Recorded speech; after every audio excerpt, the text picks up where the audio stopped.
नमस्कार. राज्यातील सर्व नागरिकांसाठी 1 डिसेंबरपासून रेशन कार्डवरती सोबतच गॅस सिलेंडरवरती आणि आपल्या बँक खात्यावरती काही महत्त्वाचे नियम लागू होणार आहेत. बघा, तात्काळ हे काम करा, अन्यथा लाभ मिळणार नाही. आता लाभ मिळणार नाही म्हणजेच एक गोष्ट लक्षात घ्या, जर तुम्ही गॅस ग्राहक असाल तर सोबतच तुम्ही रेशनधारक असाल, तुमच्याकडे पिवळे किंवा केसरी रेशनधारक असाल तर तुम्ही हा व्हिडिओ शेवटपर्यंत पहा. तर तुमच्या गॅसवरती जी मिळणारी सबसिडी आहे, सोबतच गॅसची किंमत असेल, जे वाढलेले तेलाचे मिठाचे भाव आहेत, सोबतच रेशन कार्डवरती सुद्धा काही बदल करण्यात आलेले आहेत, ते सुद्धा अगदी सविस्तर बघणार आहोत. परंतु चॅनलवरती नवीन आला असाल तर लगेच चॅनलला सबस्क्राईब करा आणि व्हिडिओ आवडल्यास व्हिडिओला सुद्धा लगेच लाईक करा. त्याच्याच पुढे बघू शकता 1 डिसेंबरपासून जे महत्त्वाचे निर्णय घेण्यात येणार आहेत, तर ते कशावरती निर्णय घेण्यात येणार आहेत ते पहिल्यांदा बघून घेऊयात. बघा, महाराष्ट्र राज्यामध्ये महायुतीचं सरकार आलेलं आहे. म्हणजेच राज्याचे मुख्यमंत्री एकनाथ शिंदे साहेब होतील किंवा देवेंद्र फडणवीस होतील किंवा अजित पवार होतील, तर त्यांची महायुतीचं सरकार आलेलं आहे.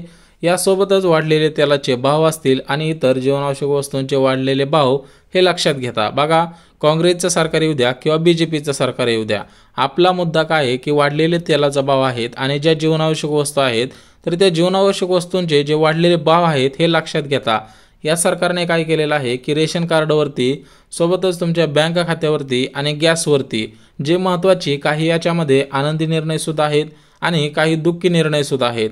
आता आनंदी निर्णय आणि दुःखी निर्णय याचं संबोधन कशा पद्धतीने करण्यात आलेलं आहे ते सुद्धा बघून घेऊयात. परंतु वाढलेले तेलाचे भाव सोबतच तुमच्या गॅसचे सुद्धा भाव वाढलेले आहेत, ते सुद्धा शासनाने कमी करण्यासाठी आवाहन केलेलं आहे. परंतु 1 डिसेंबरपासून गॅसचे भाव काय राहणार आहेत, सोबतच रेशन कार्डवरती तुम्हाला काय वस्तू मिळणार आहेत आणि तुमच्या बँक खात्यासंबंधित काही महत्त्वाचे अपडेट आलेले आहेत ते बघून घेऊयात.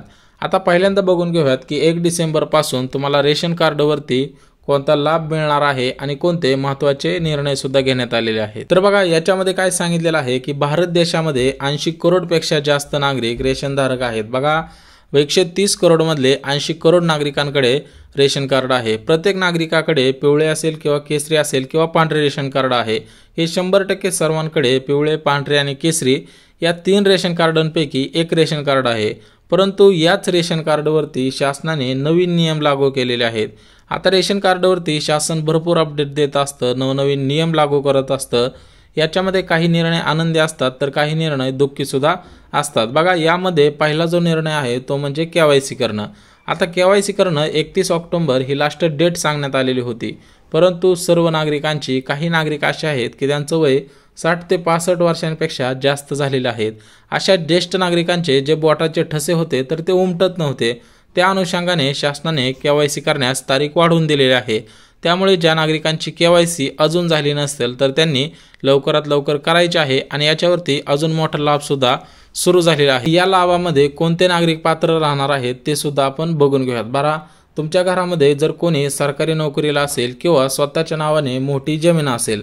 आता मोठी जमीन म्हणजे जर तुमच्याकडे 2 एकर, 3 एकर किंवा 5 एकरपर्यंत जमीन असेल तर तुम्हाला काय अडचण नाही. परंतु तुमच्या नावाने जर शहरामध्ये एखादा फ्लॅट असेल याने एखादा प्लॉट घेतलेला असेल किंवा घरामध्ये नोकरदारक असेल किंवा बंदुकीचा लायसन असेल किंवा पेन्शनधारक असाल, तर तुम्ही सर्वात महत्त्वाची एक गोष्ट करायची आहे की तुमचं नाव रेशन कार्डमधून बंद करण्यात येणार आहे आणि तुमचं नावसुद्धा कमी करण्यात येणार आहे. तर तुम्हाला रेशन कार्डमधून पूर्णपणे कमी केलं जाणार आहे आणि तुम्ही आपलं रेशन कार्ड तहसील ऑफिसमधील अन्न पुरवठा विभागामध्ये जमा करायचं आहे. परंतु उर्वरित जे रेशनधारक आहेत, अशा रेशनधारकांना रेशन कार्डवरती पैसे सुरू झालेले आहेत. सोबतच तुमचे शासनाने तांदूळ बंद केलेले आहेत, तर त्या तांदळाऐवजी 9 वस्तू सुरू केलेल्या आहेत.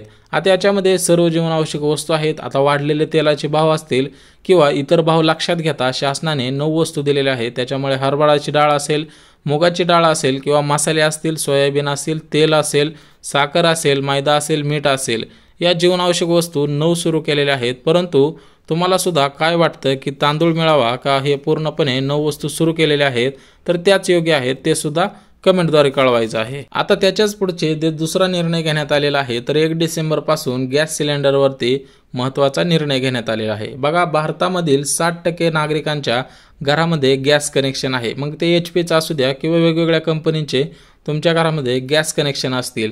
परंतु सर्वांना गॅस घेणं परवडत नाही। म्हणजे 60% नागरिकांकडे संपूर्ण भारतामध्ये गॅस आहे, परंतु उर्वरित जे 40% नागरिक आहे तर त्यांना गॅस घेणं परवडत नाही। हाच दृष्टिकोन ठेवून शासनाने काय केलेलं आहे, जे उर्वरित 40% नागरिक आहेत तर त्यांना मोफत 3 गॅसचे पैसे थेट त्या उर्वरित 40% नागरिकांच्या खात्यामध्ये जमा करण्याचं सांगितलेलं आहे।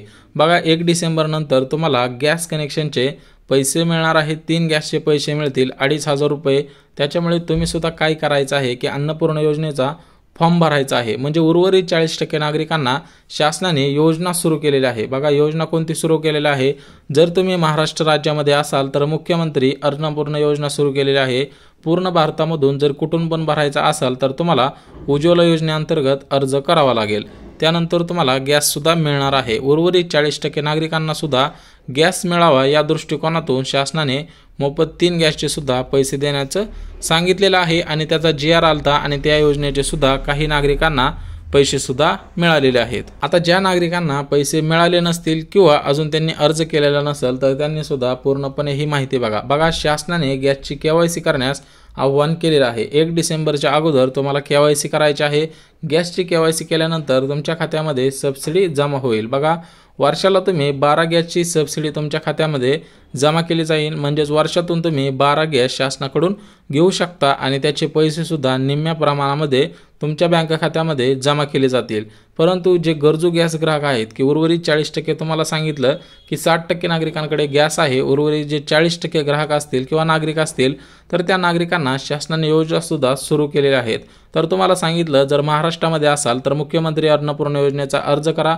संपूर्ण भारतामधून कुठून जरी अर्ज करणार असाल तर तुम्ही प्रधानमंत्री उज्ज्वला योजनेअंतर्गत अर्ज करा। त्यानंतर तुम्हाला याचा लाभ सुद्धा 100% अनुदानावरती मिळणार आहे। वर्षातून मोफत 3 गॅस सुद्धा तुम्हाला मिळणार आहे। आता त्याच्याच पुढचं बँक संदर्भात सुद्धा काही नवीन निर्णय लागू करण्यात आलेले आहेत। आता त्याच्याच पुढे बघू शकता 1 डिसेंबर पासून बँक खात्यावरती निर्णय लागू करण्यात आलेले आहेत। आता सर्वांना माहिती आहे की संपूर्ण महाराष्ट्रामध्ये नाही तर भारतामध्ये युनियन बँक आहे, HDFC बँक आहे आणि ICICI बँक आहे। आता SBI ही गव्हर्नमेंटची बँक आहे आणि युनियन HDFC बँक या खाजगी बँक आहेत। परंतु गव्हर्नमेंटची बँक आहे तर त्याच्यामुळे या गव्हर्नमेंटच्या बँकेने काय सांगितलेलं आहे ते पहिल्यांदा बघून घेऊयात।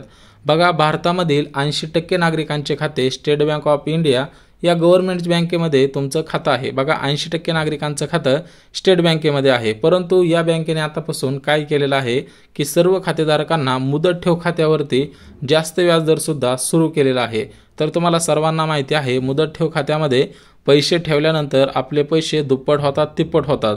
परंतु ही गोष्ट खरी आहे, जेवढा जास्त वेळ तुम्ही त्या मुदत ठेव खात्यामध्ये पैसे ठेवत असाल तेवढा जास्त व्याजदर आणि जास्त सुद्धा पैसे मिळतात। बघा एक गोष्ट लक्षात घ्या, परंतु मुदत ठेव खात्यामध्ये पहिल्यांदा जो इंटरेस्ट असतो जो व्याज होता तर तो कमी दराने होता। तर आतापासून SBIने मुदत ठेव खात्यावरती जास्त व्याजदर सुद्धा सुरू केलेला आहे। सोबतच बचत खात्यावरती सुद्धा आतापासून तुम्हाला व्याज मिळणार आहे जर तुमचं बचत खात्यामध्ये पैसे ठेवलेले असतील। सोबतच जर तुम्हाला मुदत ठेव खात्यामध्ये जास्त पैसे ठेवायचे असतील आणि जास्त वर्षांसाठी ठेवायचे असतील तर तुम्हाला याच्यासाठी ॲग्रीमेंट करावं लागतं। बँकेकडून ते ॲग्रीमेंट असतं, त्याच्यानंतर तुमचे पैसे ठेवले जातात। तर ते 7 वर्ष असू द्या किंवा 5 वर्ष असू द्या त्यांसाठी सुद्धा फायदेशीर ठरतं। जास्त प्रमाणामध्ये व्याजदर सुद्धा तुम्हाला दिला जातो। त्याच्यामुळे तुम्ही मुदत ठेव खात्यामध्येच आपले पैसे ठेवले पाहिजेत। त्याच्याच पुढे बघू शकता जो दुसरा निर्णय घेण्यात आलेला आहे तर तो बँक खातेधारकांसाठी अत्यंत महत्त्वाचा आहे। बघा 1 डिसेंबर पासून बँकेने काही महत्त्वाचे आदेश दिलेले आहेत ते सुद्धा बघून घेऊयात। बघा बँकेसंबंधी सोशल मीडियावरती जाहिराती असतील किंवा इतर काही गोष्टी दाखवल्या जातात की अमिताभ बच्चनचा फोटो लावलेला असतो, एका साईडला SBIचा लावलेला असतो आणि तिथं दाखवलं जातं की तुम्हाला लॉटरी लागलेला आहे, खात्यामध्ये विड्रॉ करा। तर त्याच्यावरती तुम्ही विश्वास ठेवू नका असं सुद्धा गव्हर्नमेंट बँकेने म्हणजेच SBIने सांगितलेलं आहे। जेवढे पण ग्राहक असतील तर त्या सर्व ग्राहकांना शासनाने असतील किंवा बँकेने असतील या सूचना दिलेल्या आहेत। तर अशा ज्या सोशल मीडियावरती फेक न्यूज असतात किंवा इतर काही गोष्टी असतात तर त्याच्यावरती क्लिक करायचं नाही, तर तुमची त्या माध्यमातून फसवणूक सुद्धा होऊ शकते। तर या गोष्टींपासून सावध राहायचं आहे। कुठे आपला जो बँकेला मोबाईल नंबर लिंक आहे तो कोणालाही द्यायचा नाही किंवा बँकेविषयी सुद्धा अपडेट किंवा माहिती कोणालाही द्यायची नाही।